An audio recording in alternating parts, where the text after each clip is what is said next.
Nah, karena di Alkitab pada Kejadian ada tertulis tentang kisah penciptaan alam semesta. Bagaimana kisahnya?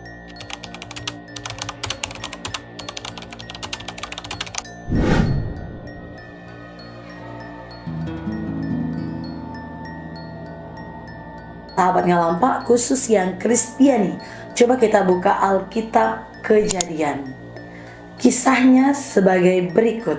Pada mulanya, waktu Allah mulai menciptakan alam semesta, bumi ini belum berbentuk, masih dalam keadaan kacau balau. Samudra yang bergelora menutupi segala sesuatu, diliputi oleh gelap gulita. Tetapi kuasa Allah bergerak di atas permukaan air. Nah, penciptaan pertama Allah berkata, "Jadilah terang." Lalu ada terang. Melihat hal ini, Allah sangat senang. Lalu dipisahkannya lah terang itu dari gelap, dan dinamakannya terang itu siang dan gelap itu malam. Malam lewat dan jadilah pagi. Itulah hari yang pertama dalam sejarah dunia. Kemudian Allah berkata lagi, "Jadilah sebuah kubah untuk membagi air menjadi dua bagian dan menahannya dalam dua tempat yang terpisah." Lalu hal itu terjadi. Demikianlah Allah membuat kubah yang memisahkan air yang ada di bawah kubah itu dari air yang ada di atasnya. Kubah itu dinamakannya langit. Malam lewat dan jadilah pagi. Itulah hari kedua. Kemudian Allah berkata, "Hendaklah air yang ada di bawah langit mengalir ke satu tempat, sehingga tanah akan kelihatan." Lalu hal itu terjadi. Allah menamakan tanah itu darat, dan kumpulan air itu dinamakannya laut. Dan Allah senang melihat hal itu.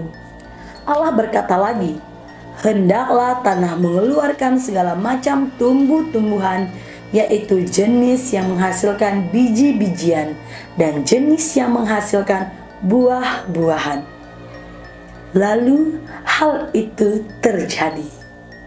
Demikianlah tanah mengeluarkan segala macam tumbuh-tumbuhan, dan Allah senang melihat hal itu. Malam lewat dan jadilah pagi. Itulah hari yang ketiga. Kemudian Allah berkata, "Hendaklah ada benda-benda terang di langit untuk menerangi bumi, untuk memisahkan siang dan malam, dan untuk menunjukkan saat mulainya hari, tahun, dan hari raya agama." Maka hal itu terjadi. Demikianlah Allah membuat kedua benda terang yang besar, yaitu matahari untuk menguasai siang dan bulan untuk menguasai malam. Selain itu dibuatnya juga bintang-bintang. Nah, Allah juga menempatkan benda-benda terang di langit untuk menerangi bumi, untuk menguasai siang dan malam, dan untuk memisahkan terang dari gelap. Dan Allah senang melihat hal itu. Malam lewat dan jadilah pagi. Itulah hari yang keempat. Kemudian Allah berkata, "Hendaklah di dalam air berkeriapan banyak macam makhluk hidup, dan di udara beterbangan banyak burung-burung." Maka Allah menciptakan binatang-binatang raksasa laut dan segala jenis makhluk yang hidup di dalam air, serta segala jenis burung. Dan Allah senang melihat hal itu. Allah memberkati semuanya itu dengan memberi perintah kepada makhluk yang hidup di dalam air supaya berkembang biak dan memenuhi laut, dan kepada burung-burung supaya bertambah banyak. Malam lewat dan jadilah pagi.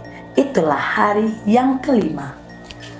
Kemudian Allah berkata, "Hendaklah bumi mengeluarkan segala jenis binatang darat, yang jinak dan yang liar, besar maupun kecil. Lalu hal itu terjadi. Demikianlah Allah membuat semuanya itu, dan Ia senang melihat hal itu.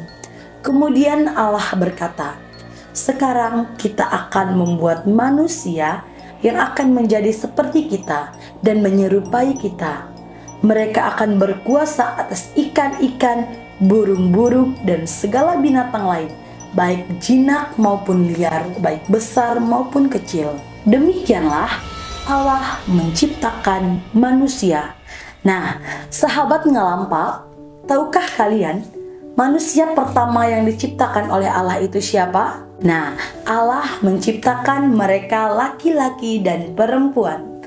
Kemudian diberkatinya mereka dengan ucapan, "Beranak cuculah yang banyak, supaya keturunanmu mendiami seluruh muka bumi serta menguasainya. Kamu kutugaskan mengurus ikan-ikan, burung-burung, dan semua binatang yang liar. Untuk makananmu, kuberikan kepadamu segala biji tumbuhan yang menghasilkan biji-biji dan buah-buahan. Tetapi kepada segala burung dan binatang liar lainnya, kuberikan rumput dan tanaman berdaun sebagai makanannya." Maka hal itu terjadi. Allah memandang segala sesuatu yang telah dibuatnya itu, dan Ia sangat senang. Malam lewat dan jadilah pagi. Itulah hari yang keenam. Maka selesailah penciptaan seluruh alam semesta. Pada hari yang ketujuh, Allah telah menyelesaikan pekerjaannya itu, lalu Ia beristirahat. Maka diberkatinya hari yang ketujuh itu, dan jadinya hari yang khusus. Karena pada hari itu Allah beristirahat setelah menyelesaikan pekerjaannya. Nah, pada hari ketujuh ini juga bisa kita peringati sebagai hari Minggu. Nah, disitulah biasanya kita manusia bekerja pada 6 hari. Dan pada hari ketujuh kita diminta untuk beristirahat. Nah, sahabat Ngalampa, itulah riwayat penciptaan dan semesta, alam semesta, ketika Tuhan Allah membuat alam semesta.